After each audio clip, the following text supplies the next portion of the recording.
Почитувани гледачи, продолжуваме со разговорниот дел од Студио 10. Наш следен гостин е господинот Ѓорги Илиевски, пензиониран виш инспектор за образование. Господин Илиевски, добар ден и благодарам што прифативте поканата. Добар ден. Посебно ми е чест што сум во вашава емисија и поздрав до гледачите на 24. Так, подолго време не сте биле, некако како да ни се скривте од радарот, нели, на видливост, што се случи со оној одважен инспектор кој пред 4-5 години, 2019 чинам година, практично откривте за едни дубиози со кои што се служат дел од македонските функционери, па доаѓа до неосновани на незаконски начин или звања. Станува збор за, еве јас ќе ги прочитам, министерот за образование Арбер Адеми, тогашен министер за образование, заменикот министер исто тогашен за внатрешни Агим Нухиу и директорот на Државниот завод за индустријска сопственост Сафет Емрули. Так. И од тогаш ви тргна Голготата.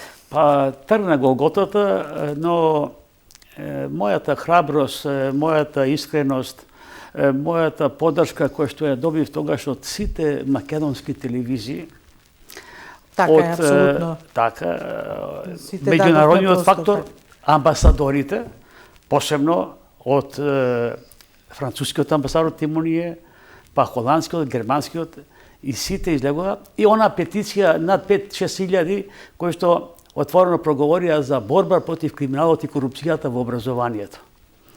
И покрај сите тие тешкоти кои што јас ги доживеав, вие бевте како свиркач, нели, ете така да кажеме, нели свиркач, кој што соопштивте јавно, не се либевте да кажете јавно дека нешто се случува. Затоа што сум отворено кажал и така натака, па се организира во тој државен просветен инспекторат, тогашниот директор Томе Спировски и раководител на сектор Африм Салију, да ме убедуваат сето тоа јас да го повлечам, во спротивно ќе имам тешкоти, ќе ми се покрене дисциплинска постапка и покрај сето тоа што јас добив и се поведе дисциплинска постапка, се организираше комисии и така натака, сака да ме девалвираат за одземање на тоа и да ми дадат задачи да работам во Кондово, во Сара и така натака, девалвација на сето тоа, но да ме маргинализираат практично. Така, но не успеа во сето тоа. И после сите тие работи јас отворено ги проговорив правите факти што се случуваат и за жал морам да кажам дека не наидов на добар прием кај тогашниот премиер Зоран Заев, кај што се пожалив. Не наидов на добар прием кај Оливер Спасовски, каде што тогаш новинарите отворено бара од Оливер Спасовски како министер за внатрешни работи да ме прими да разговарам. Значи, таа интервенција беше од македонските новинари, што сум презадоволен и немам сум задоволен во смисла што тие застана за мене да се открие вистина. Ви поверувале во вистината останало што го кажувате. Затоа што отворено кога јас таму укажувам за работите, каде што Тимоние отворено со мене разговараше повеќе од час и половина, каде што со слика со мене и каде што кажа дека сите овие информации тој ќе ги достави до надлежните во Франција, во Париз, така натака, холандскиот исто така, германскиот исто така, и беа чудоневидени како може тоа да се случува кај нас, наместо да бидам поздравен, наместо да се бориме против криминалот и корупцијата, јас да доживувам тортури, девалвирања, омаловажување, претење на семејството, од страна на заменикот министер тогаш беше за внатрешни работи, Азим Нухиу. Пазите, па тој после станува заменик министер за правда, па заменик министер за образование. Така, тој си продолжи со своето министерување, ајде како. Така, си продолжи. Арбер Адеми стана пратеник, па стана за европски интеграции, што најмалце може да зборуваме за такви нешта. Беше запознат господинот Али Ахмети, сите, никој не излегува. Сите се здружија и едноставно се поддржа на таквото нешто. И на крајот испадна Илиевски виновен, така? Вие пред пензија се тоа ви се случува, да речеме. Тоа се случуваше пред пензија Виновен не. Виновен можеби Виновен во наводници, така, да, наводници, но јас ги открив и работите за незаконско унапредување на овие луѓе. Овие поврзани луѓе беа Арбер Адеми пред да докторира добил наставно научно звање доцент. Незаконито. Агим Нухил добил вореден професор да биде со предвремен избор со две иницијативи. Иницијативата од Струшкиот универзитет Рамис Мерко и некоја си медијана од Тирана, некоја си приватно и така си оди. И јас тоа го открив. Ги открив и како земале пари.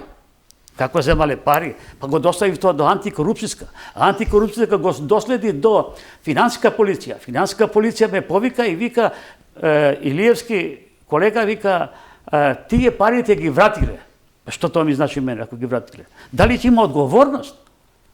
Ги вратиле парите, и јас можам да појдам некаде, па да украдам една чаша со вода и да вратам. Но каде е моралноста, каде е етиката, каде е одговорноста? И така се привлекува многу работи. После се открија и други неправилности со наставно-научни звања, како што е Рамис Мерко, кој што докторирал во Нови Пазар, па негова од ректорот сопругата нотарка исто така во Нови Пазар и добива наставно-научни звања во воредни професори и така натака. Сето тоа го знаеше актуелната влада тогаш. Институциите сите институции тоа го знаеа, но затоа беа запознати и сите амбасади. И она што е многу битно, и тоа што е многу битно, сум горд над сето тоа што јас ја добив поддршката, пак ќе повторам, од сите заинтересирани жители на Македонија без разлика на националната верска припадност. И од, нормално морам да кажам, од сите телевизии. Така беше. Добро, вие сега сте пензионер, иако сега оваа влада нели со цел да направи измени во високото образование, нели околу 6-7 институти се затворени баш поради тоа со неадекватни дипломи, со погрешни звања, нели кои се може да се занимава со оваа дејност. Па ете и од страна доаѓале реакции дека луѓе професори од тука што се прикажуваат, ова утврдено е дека со лажни дипломи ги имаат тие звања. Дел од нив реков се затворени, еве Рамис Мерко исто за универзитетот, дел од некои таму програми се затворени, не се дозволи така за медицински не се ни дозволи да биде регистрирана таа програма, како и да е, ние мораме да се ослободиме од тоа бидејќи утре други ден еве клониме кон Европската унија и интегрирање во незе, таму нема со лажни дипломи.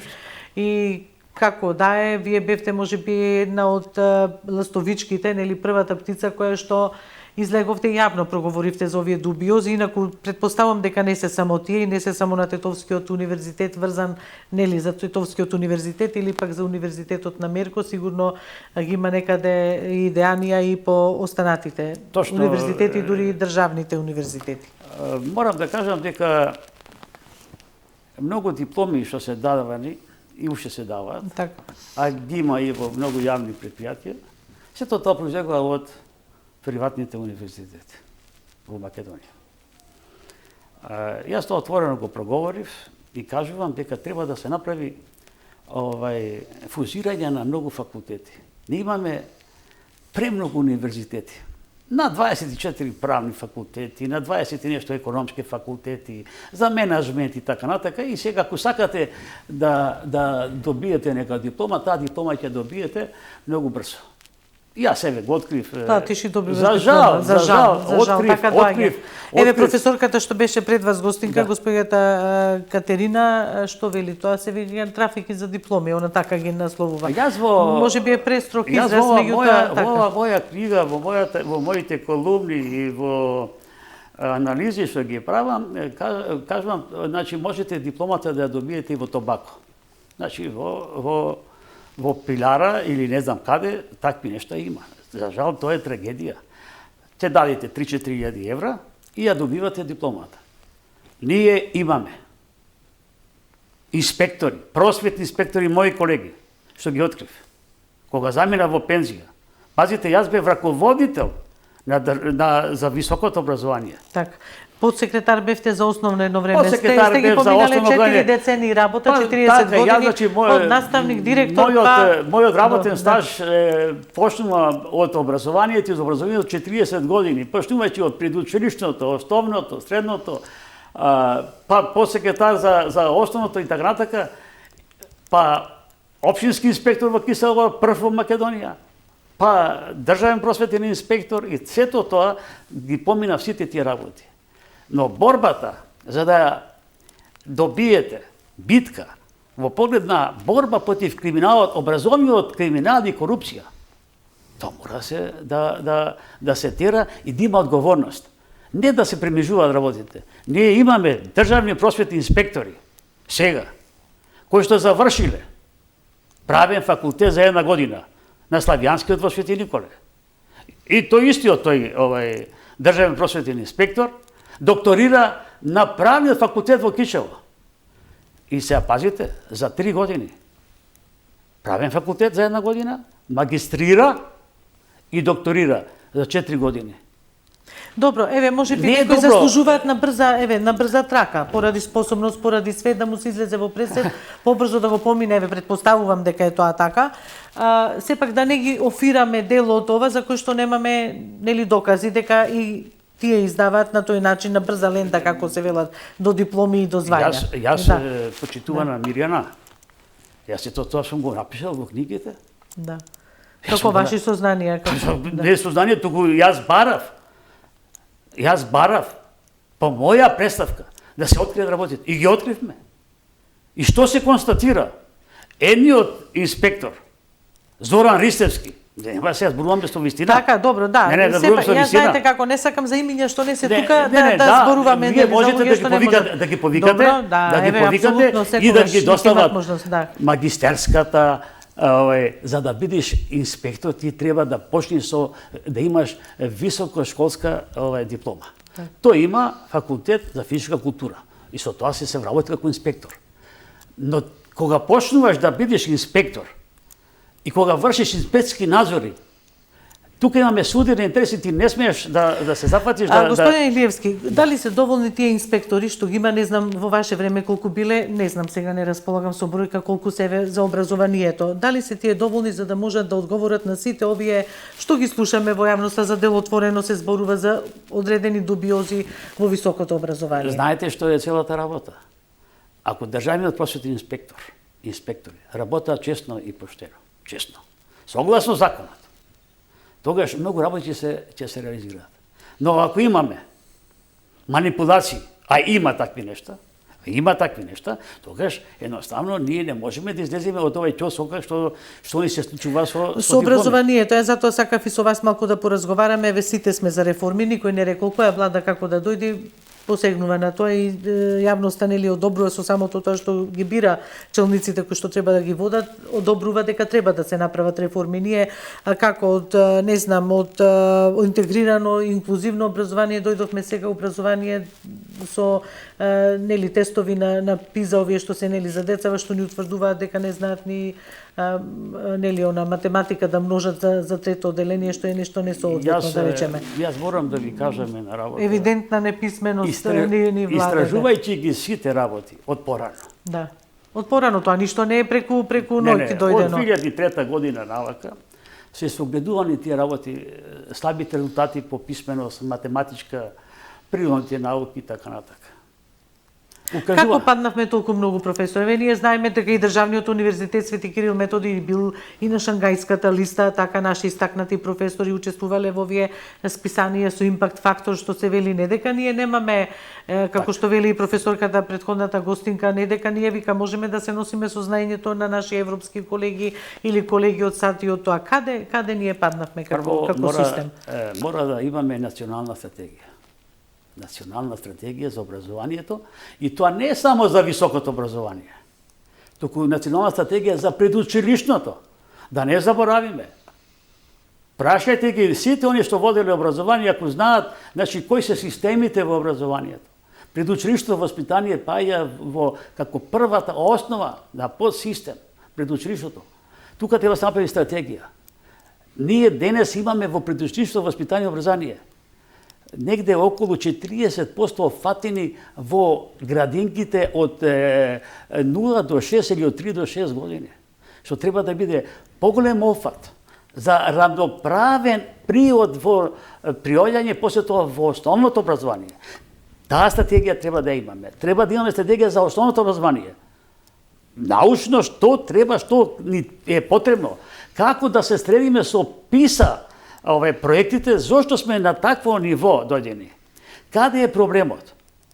Најголемата трагедија ни се случи со министрувањето на Мила Царовска. Зошто ќе кажете?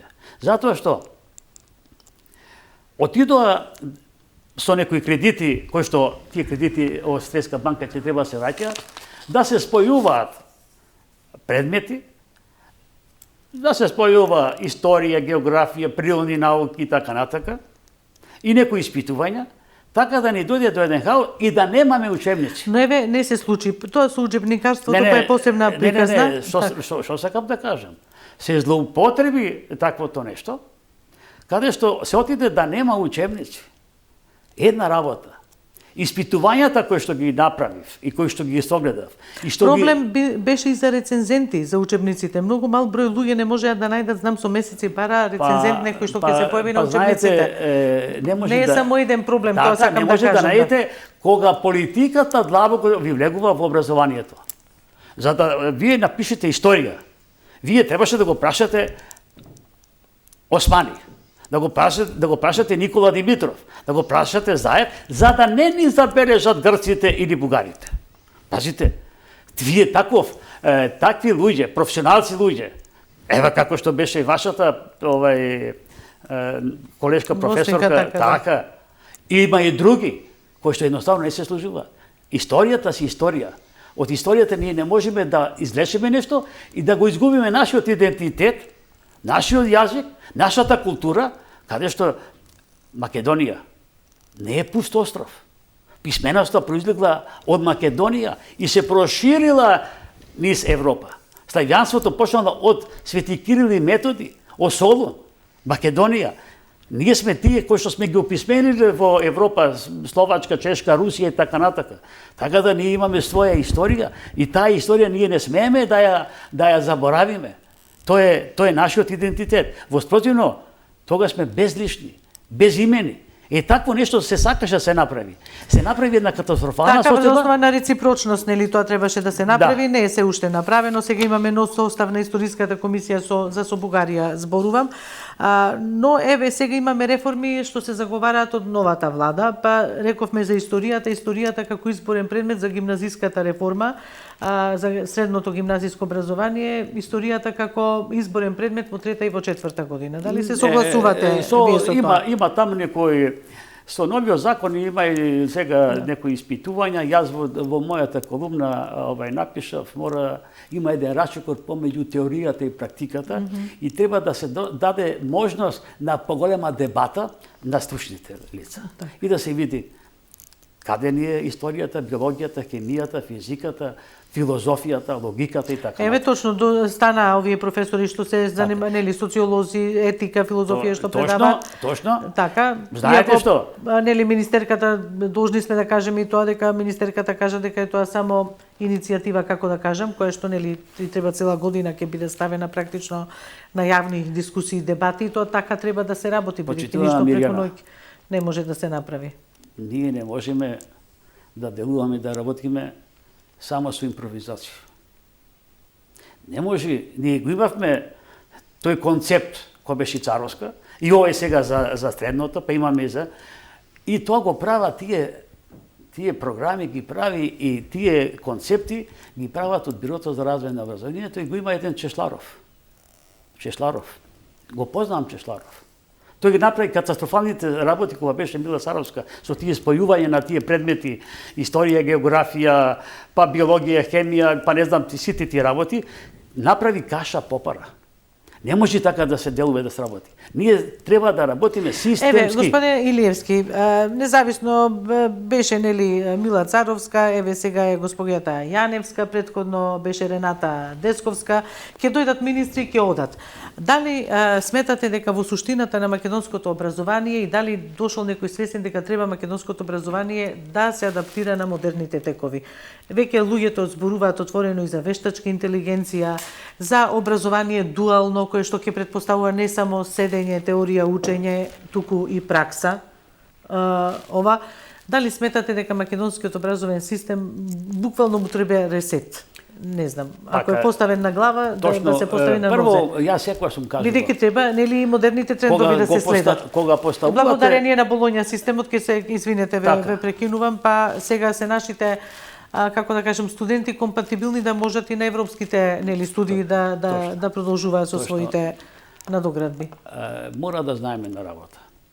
Кога поставувате министер за образование, треба да биде компетентен и да има знаење. Да знае проблематиката во образованието. Да ги знае системите на образованието. Ве молам, не можете вие да поставите некој кој што нема појма од образованието.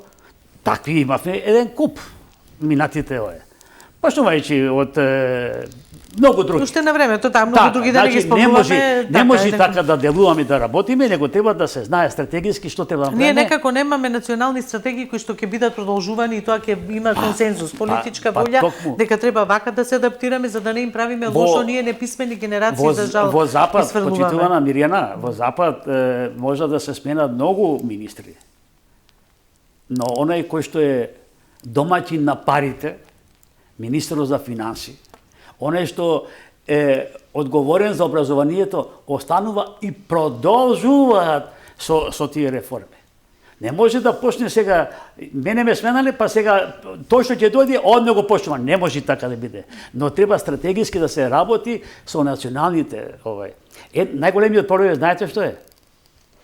Јас сум министер, јас сум најдобриот, јас сум соетниот, другите ги мразам. Во наводници ги мразам. Да. Така, не може. Едноставно треба секој да се земе мислењето што треба. Јас ова што го пишувам повеќе од 20 години за делот на образованието што сум поминал многу моменти. Не може да никој до сега не ме повикал. Затоа велам, еве вие навистина 4 децени сте поминале во образованието, сте биле и на повисоки функции на све. Зошто еве како еден работник директно вклучен, сте биле и во самиот процес образовен вклучени, зошто да не ги земат вашите искуства и вие сигурно низ работата сте изградили искуства дека нешто сте работеле како што не треба, ама било така зацртано, па можеби ви дошло нешто на памет што можете и подобро да го осмислите. Знаете, ние кога се работаа проекти, чекор по чекор, или креативно мислење, така натака како проекции, секогаш моделе сме ги користили искуствата, кои што сме ги добивале од странство, да се применуваат во практиката. Ништо не е ново, што ќе кажеме дека теоријата треба да биде поврзана со практиката. Точно. Или дури почнувајќи од предучилиштето, со воспитувачите, со децата, ние изгубивме компонентата воспитание. А таа компонента воспитание ни е многу битна. Точно. Најбитното нешто не е. Еве гледаме и за врсничко наследство што се случува, мислам, во школите. Полигот и едно друго, се што се случува по училиштата. И сега се превземаат некои носат правилници. Тој правилник треба практично се делува. Улогата на директорот, на педагогот, психологот, социјалниот работник, улогата на советот на родителите, децата, училишниот одбор во секој одделение. Ако добро сме организирани, не може да дојдат до тие промашувања и ќе има еден поинаков однос и децата кон наставникот и наставникот кон децата. Ние, што вика еден голем педагог од 19 век, наставникот треба да биде креатор, да дизајнира, терапевт, и да продуцира, значи да биде продуктивен на знаења, не само да ги изнесува, продуктивен е и да ги стави децата на истражувања да работаат тие. Па макар и некои да сгрешат.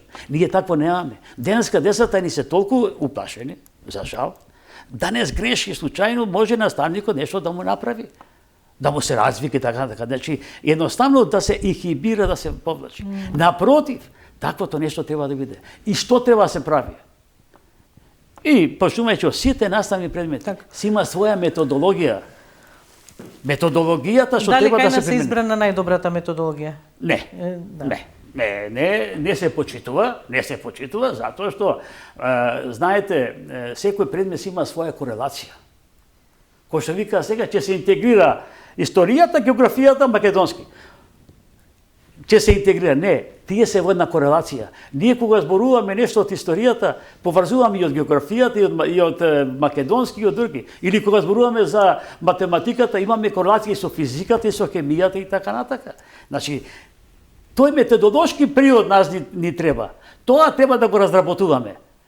Затоа што, ако зборуваме сега реално, ние имаме индивидуални ученици кои што постигнуваат врвни резултати и на Олимписките игри, тоа се индивидуални. Точно. Но ние мораме да работиме и со оние што е... Но се индивидуални се тие успеси, индивидуални се тие успеси. И тие мораме многу да го извлечат, нели, како да кажам, процентот, да работиме. Ние треба да ги имаме предусловите. Ние викаме дигитализација едно друго. Значи треба да ги видиме предусловите. Точно дека треба да делуваме, да работиме, но треба да ја видиме правата слика во Македонија. Какво ни е образованието. Илиевски, многу накосо бидејќи сме на крај. Еве сега зборуваме за многу професори доаѓаат нели од гостувања и тоа велат дека имаат проблем со албанските деца кога ќе дојдат на факултет не знаат македонски јазик да зборуваат, па мораме на англиски. А од друга страна задолжителен македонски јазик за децата од другите нели етникуми во државата што живеат е од 4-то одделение. Дали е тоа добро? Што мислите вие? Прво морам да кажам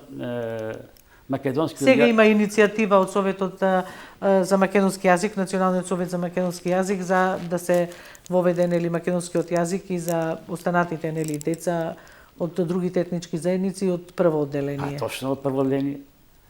Вие живеете во Македонија. Македонскиот јазик е, така да кажам, не така да кој е државотворен на овој јазик, што треба да го знаат сите. Нашите македонци, тоа мора да биде од прво одделение.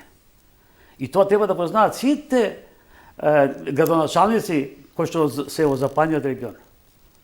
Дека македонскиот јазик треба да го знае тоа детенце, затоа што ќе му треба. Тој ќе се развива во Македонија.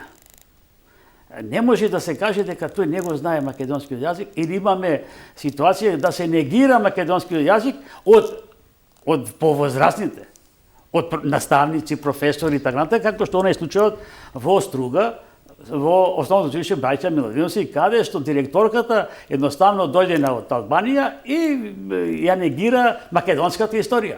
И наместо да се одземат ингеренциите, Министерството за образование и наука треба да им го одземи ингеренциите за таквото нешто, едноставно да си продолжува да си работи во Струга.